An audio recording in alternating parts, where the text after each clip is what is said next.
has 10 golds, 8 silvers, and 15 bronze medals. In world championships, she's twice the champion, 3 times the silver medalist, 5 times the bronze medalist. In Grand Prix such as this, she's got 7 golds, 7 silvers, 8 bronzes, and she has a silver at the London Olympic Games. One of the greatest women's foil fencers in history, Arianna Errigo.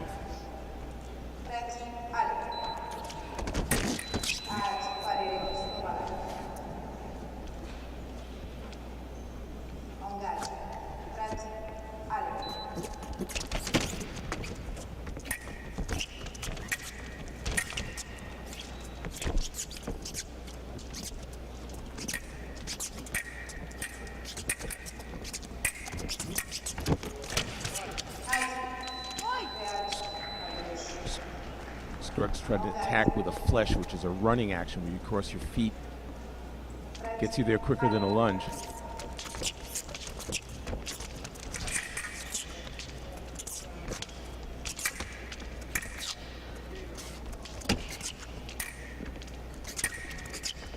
Errigo's pushing in a gentle manner. When she was earlier in her career, she was a bulldozer.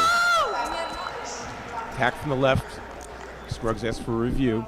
Errigo was just a runaway freight train. She would attack, and there was no way to stop her. That's when she was in her 20s. Now she's 35. Not as easy, but you can still see that the mindset is one of attacking. Beat. Beat. Attack. That's attack from the left. Referee said reprise of the attack. First attack was no, but then took a second chance. Started again, did Errigo.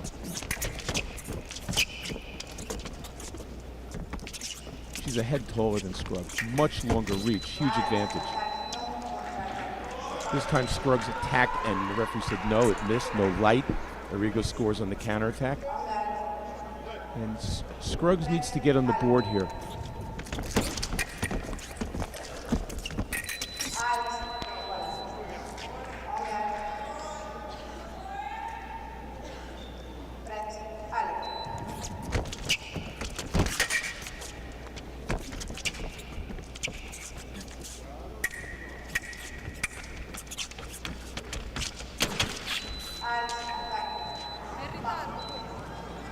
So, Scruggs there, attack missed, and she just stopped fencing. She thought she hit.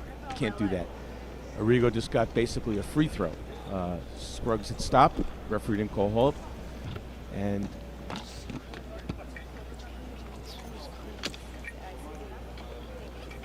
Scruggs is down on the piece. They called over the medical personnel.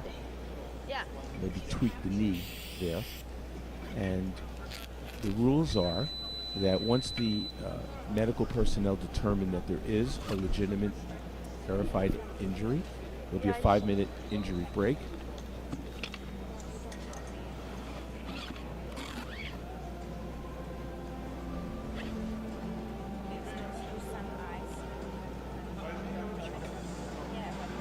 The referee there you saw was Katalin Varga of Hungary, who used to be a member of their Olympic team. It's quite interesting when you see, there's Varga. It's quite interesting when you see fencers who are extremely successful. Many of them, when they're done, they're done. And some of them continue in the sport and continue to referee. They do it to get back to the sport, they do it because they love it. And Varga is one of them. In contrast, most of the referees here weren't Olympic level fencers, and they were just great referees. But to have someone that did both, hats off to Varga. Let's see, let's watch the left knee. Let's watch.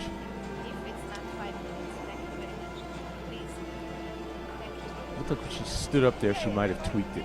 Because the doctor doesn't say 5 minutes or not. It's 5 minutes.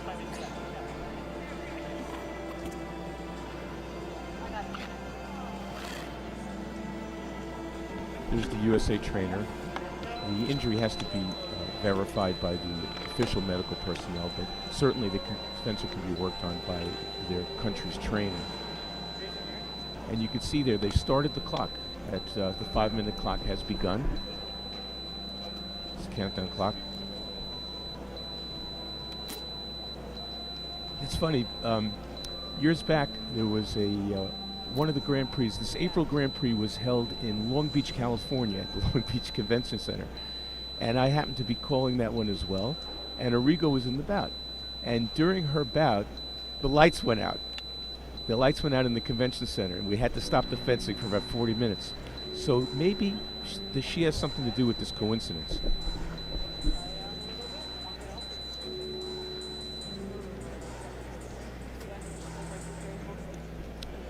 Errigo tried something unprecedented, for recent fencing history. For the last Olympic cycle, she tried to qualify for the Italian team in both foil, which was pretty much a foregone conclusion that she would, and saber, which very rarely, back in the old days, you would have fencers fence 2 weapons, 3. Very rarely do you have people qualify in more than one weapon, and she tried.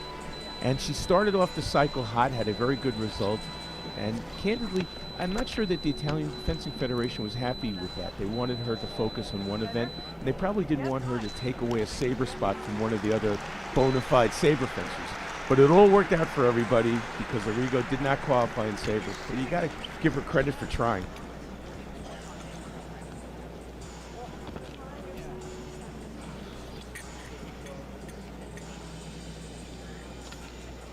Because the travel schedule for these fencers is much training and traveling. It's tournaments every other weekend, it seems like. World Cups or Grand Prix once a month. Now, if you double that with a second weapon, that's a lot of work.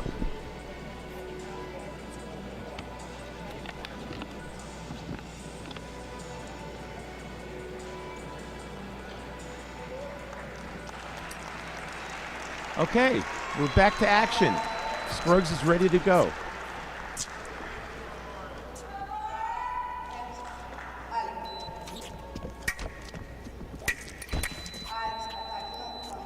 Attack, no, says the referee. Not only was it attacked by Scruggs in the right, it was a beat attack. She tried a really nice move, couldn't put the light on. And Errigo scored on the counterattack.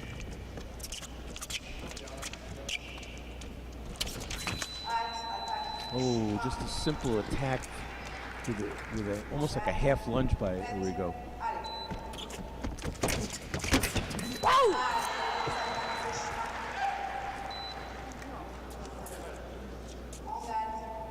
8-0. And when you're the fencer, there's an attack. There you go. When you're the fencer, it's down 8-0. You say, come on, just give me one. Let me get on the board. Let me get off the schneid. Let me break the ice. Let's see what happens. And it happened. So let's see if Scruggs can build on it.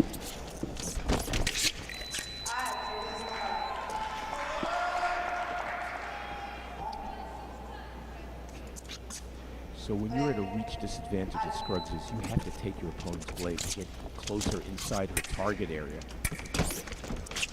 And that's what Scruggs has to do. Oh, that's just a simple 1-2 attack.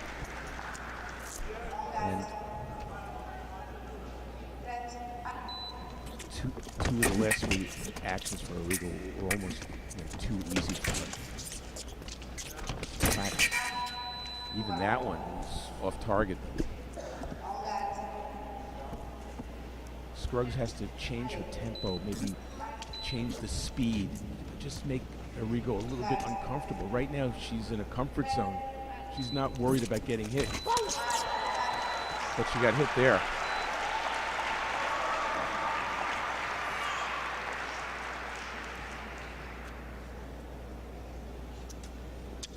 Asked the referee to test to see if the blade was working. The white light went on, signifying that it was. And therefore, Scruggs' second touch is official.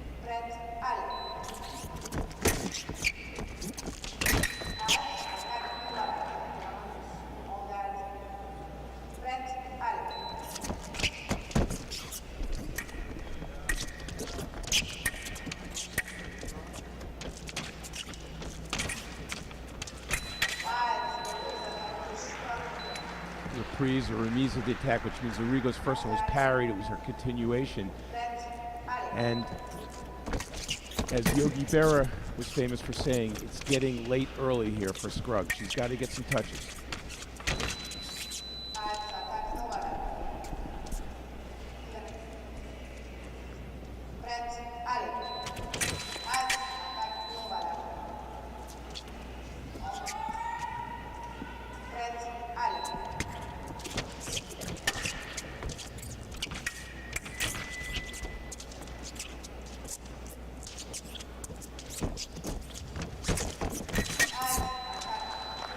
You see Scruggs there just did a straight attack from distance. Errigo was able to retreat out of it and make her new attack. Scruggs has to get inside Errigo's defense. Attack no from Scruggs, and Errigo again.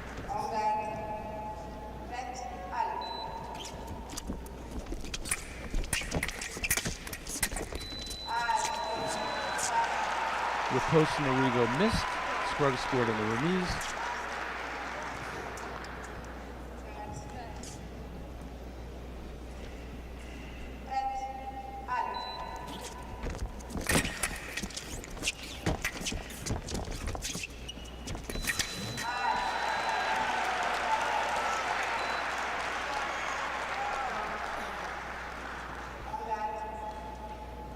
Scruggs gets her fourth touch.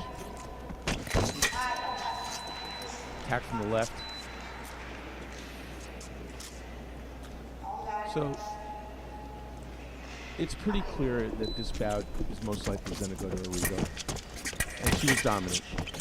And Scruggs was not able to find attack from the right, not able to find really an answer. It's 5-13. It's not over yet.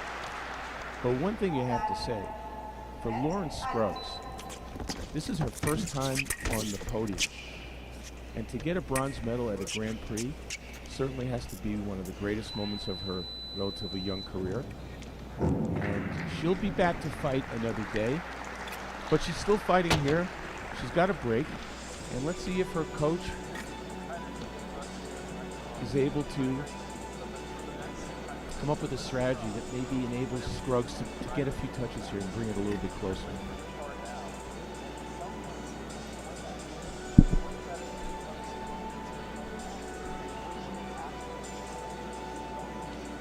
A lot of easy touches for Errigo.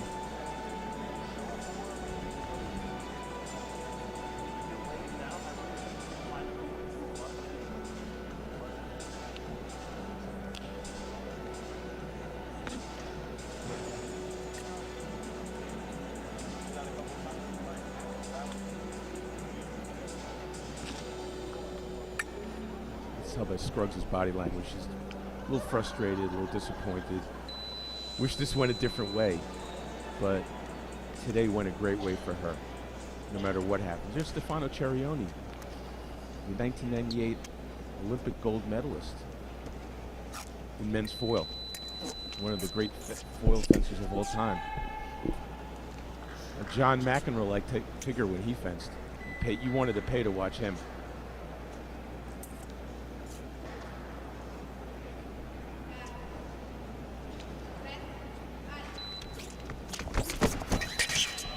Wow, a straight 1-2 feint disengage attack. Errigo's one away from the gold.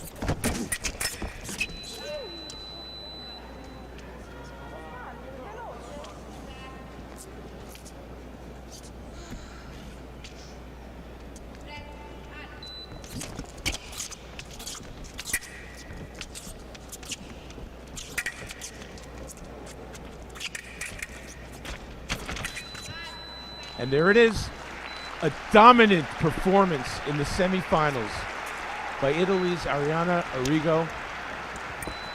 And we are going to be in for a treat in the gold medal because although nobody has to pay for it, that's like a pay-per-view main event between Errigo and the defending Olympic champion Lee Kiefer. Make sure you stick around for that one. And now we're going to get ready for the men's semis. That was Sean McClaney, Scruggs' coach.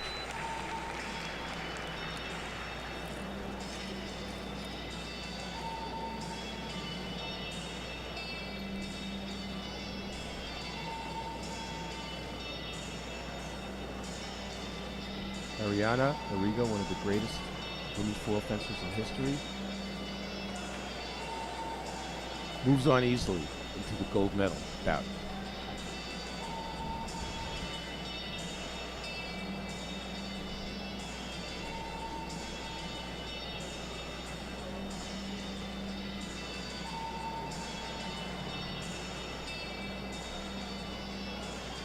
Okay, we're going to get ready for the men to be entering into the field.